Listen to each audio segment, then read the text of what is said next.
ضاعف له العذاب يوم القيامة ويخلد فيه مهانا۔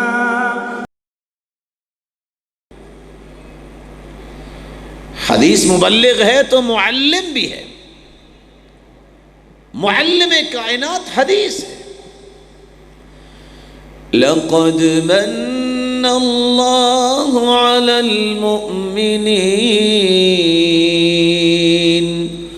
اذ بعث فیہم رسولا من انفسہم یتلو علیہم آیاتی ویزکیہم وَيُعَلِّمُهُمُ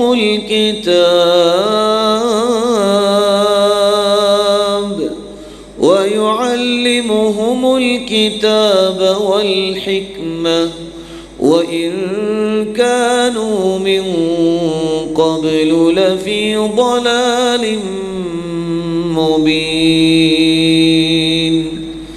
اللہ کا احسان عظیم ہے جس نے اپنے پیغمبر کو مبعوث کیا اور 4 ذمہ داریوں سے نوازا۔ لوگوں کو قرآن پڑھ پڑھ کے سنائیے اور پڑھی گئی آیات کی روشنی میں ان کی تربیت کیجیے، اور اس تربیت کو پختہ کرنے کے لیے باقاعدہ کتاب و حکمت کی تعلیم دیجیے۔ تو معلم انسانیت حدیث ہے۔ اللہ کے رسول نے اگر بول کے سکھایا تو آپ کا بول بھی حدیث، آپ نے کوئی عمل کر کے دکھایا تو آپ کا عمل بھی حدیث۔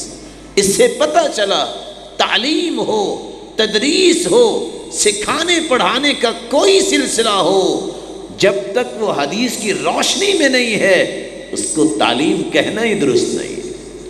اس کی سرپرستی ماننی پڑے گی، اس کی رہنمائی لینی پڑے گی، جس کو اللہ تعالیٰ نے سب سے بڑا معلم کہہ دیا۔ حدیث مبین بھی ہے، مفصل بھی ہے، اور مفسر بھی ہے، اور موضح بھی ہے۔ اصل وضاحت، اصل توضیح حدیث کرتی ہے۔ وَأَنزَلْنَا إِلَيْكَ الذِّكْرَ لِتُبَيِّنَ لِلنَّاسِ مَا نُزِّلَ إِلَيْهِمْ۔ اے میرے پیارے محبوب، ہم نے آپ کی طرف قرآن کو نازل کیا ہے، بیان آپ نے کرنا ہے۔ آپ بیان بول کے کریں گے وہ حدیث۔ اقیم الصلاۃ، نماز کو قائم کرو۔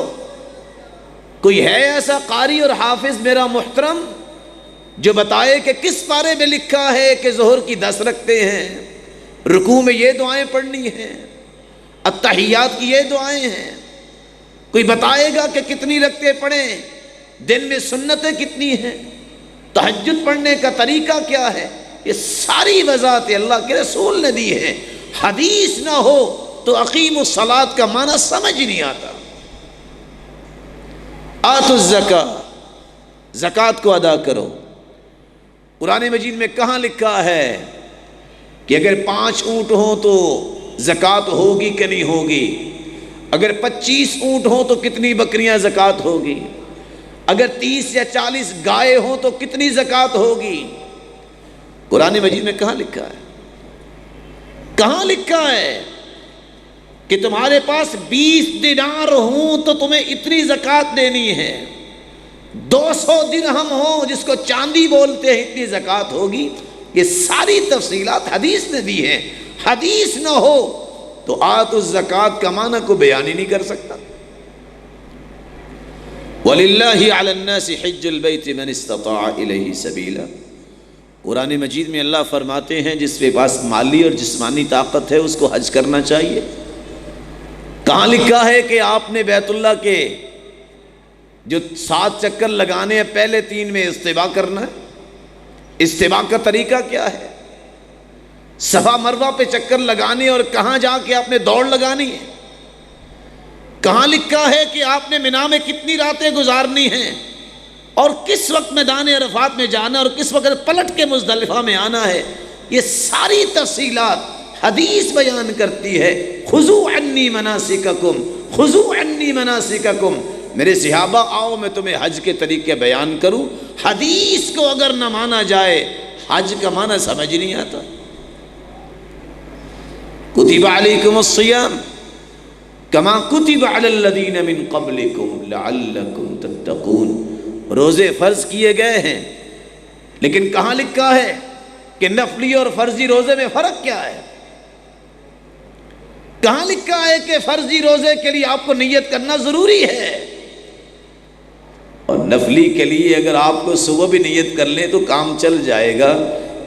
اور کن کن چیزوں سے روزہ ٹوٹ جاتا ہے یہ کہاں لکھا ہے؟ حدیث نے وضاحت کی ہے. حدیث نہ ہو تو روزے کے مسائل کو بیان کرنے کے قابل ہی نہیں ہوتا. حدیث وحی ہے، حدیث نعمت ہے، مبلغ ہے، معلم ہے، مبین ہے.